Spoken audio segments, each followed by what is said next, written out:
Today's commute is time to plan for tomorrow's road trip. Whether you'll be cruising down the coast or through the mountains, sometimes you need assistance. Mazda has enhanced the latest navigation system to make it easier, so you can enjoy the whole experience. The navigation system shows and tells you exactly how to reach your destination, but for safety reasons, you should always plan a route before you start driving. To plan a route, select Navigation on the home screen or use the nav shortcut next to the commander knob. Navigation icons will come up at the bottom of the screen. As you roll over an icon, that icon's label appears. To plan a route to an address, select a new destination or the checkered flag icon, and then select Find Address. Enter your city or zip code to begin entering your destination location.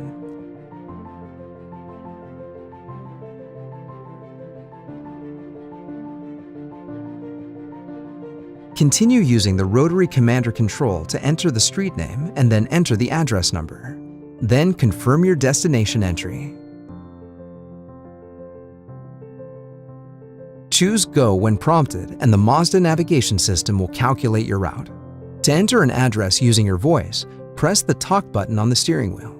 You'll hear the system voice say, "Navigate to new address." When prompted, say the full address for your destination. You should also note that an SD memory card comes with your navigation system and includes a map of the United States and Canada. Updates are regularly created and ready for downloading by inserting the SD card into an internet-connected computer. To insert an updated SD card into the navigation system, switch off the ignition so the navigation system is turned off. Open the center console storage compartment and find the SD card slot. Insert the Map SD card label side up.